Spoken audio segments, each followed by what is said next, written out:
Oi, meu nome é Vitor Hugo Félix, eu sou autor do Anseios. O livro conta a história do Nicolas, né, que é um adolescente muito quieto, muito introvertido, e ele se apaixona pela Elana, que é uma colega de classe dele, só que ela tá afim de outro cara, um cara que ele não gosta. E aí o sentimento de raiva, de ciúmes, enfim, todas essas coisas negativas acaba invadindo o Nicolas e faz com que ele viva situações sobrenaturais que vão fazer ele se questionar sobre o que é certo e o que é errado, e sobre os limites da culpa e da inocência, né. Eu queria muito, com esse livro, fazer com que as pessoas meio que se questionassem um pouco sobre os limites mesmo, certo e do errado, até que ponto que a gente é culpado ou inocente quando a gente deseja que alguma coisa aconteça para alguma pessoa e aquilo realmente chega a acontecer, né? Bem inspirado nesse sentimento de culpa que a gente tem, que a gente não sabe até que ponto que a gente realmente tem culpa pelo que aconteceu ou não tem.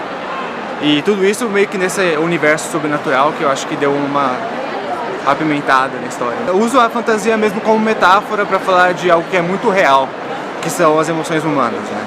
Então o elemento fantástico ele entra mesmo como uma metáfora. São pitadas de fantasia, sabe? Que vão sendo acrescentadas ao longo da história até que, enfim, chegue no clímax, né? É ficção mesmo, o negócio que é bem pra... É óbvio que tem esse lado de análise, né? De você conseguir usar o livro para interpretar, para estudar, analisar a sua própria vida, mas isso não chega a ser assim o ponto principal. É uma narração bem firme mesmo, com começo, meio e fim.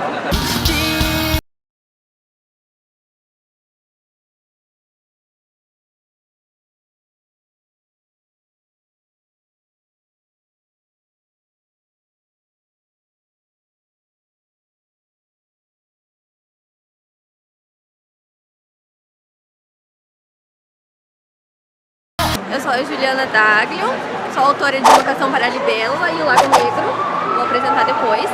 Invocação para a Libélula, que é a história completa, a história da Vanessa dos Santos, uma pianista que mora na Europa, uma pianista brasileira, e a trajetória da Vanessa desde que ela é uma ninfa até se tornar uma libélula. É um drama cujo tema central é depressão. Então aqui eu falo usando a ficção, mas de uma realidade que atinge muitas pessoas. E ainda vai atingir, porque a depressão é uma doença muito séria. Então com esse livro eu quis passar uma esperança para as pessoas que estão sofrendo disso e que têm familiares que também estão sofrendo de depressão. E O Lago Negro é uma série de 4 livros, aqui já tem 2 livros. O Lago Negro é um suspense infanto-juvenil, mas também tem um cunho psicológico muito forte.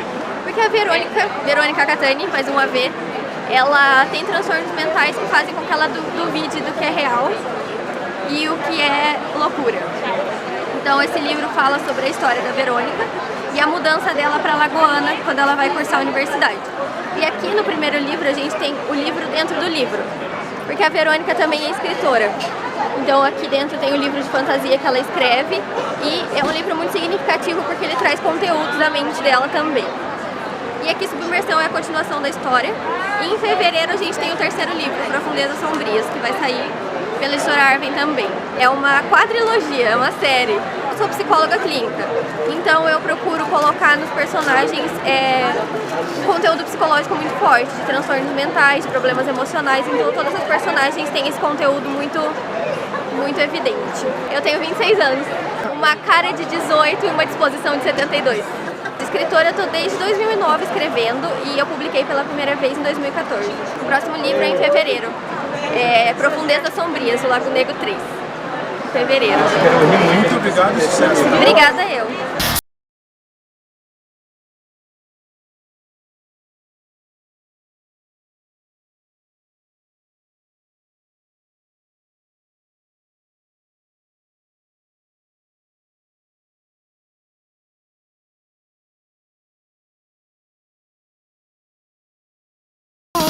Olá gente, eu sou a Nanda Veloso, sou autora da trilogia Os Círculos Imortais e até agora os 2 volumes já foram publicados, do Éden à Luxúria e do Silêncio à Condenação. O lançamento desse vai acontecer hoje, aqui na Bienal, às 5 horas, e vamos falar do primeiro livro. No primeiro livro a gente é apresentado os personagens e a gente conhece a Melissa e os amigos dela e todos os mistérios que a envolvem. No começo ela se apresenta pra gente como uma menina meio sombria, que tem um gosto um pouco diferente da maioria e que tem os pesadelos, dos quais ela não se recorda ao acordar. Ela sabe que ela tem os pesadelos, mas ela só tem fragmentos.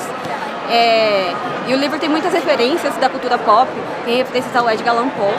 Ele é dividido em 3 partes, ele é um livro um pouco extenso, são 3 partes. E para quem curte fantasia com uma pegada de terror psicológico, eu acredito que vai gostar muito dele.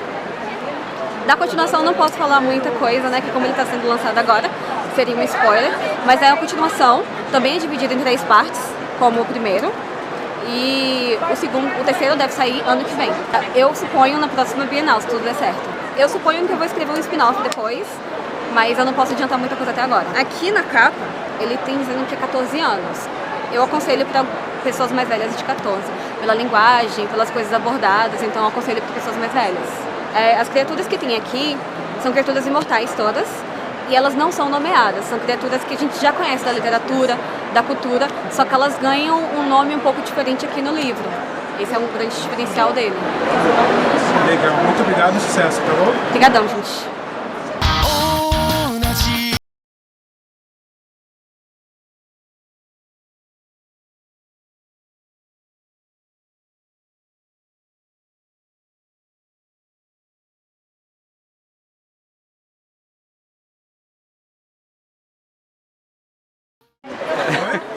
Fala gente, tudo bem? Eu sou o Rodrigo Moreira, autor de Ele Não É Isso, dá uma olhadinha aqui. Bom, não sei o gênero que vocês gostam, mas eu posso dizer que Ele Não É Isso é um terror um pouco diferente do que vocês talvez estejam acostumados. Tem uma pegada psicológica bem interessante e eu vou mostrar aqui pra vocês algumas fotos. Isso aqui é um cenário real. Esse prédio, na verdade, se chama Edifício Nazaré. Fica na Praça da Sé, aqui em São Paulo. Se vocês tiverem a oportunidade de conhecer ou passar em frente, por favor, vá lá.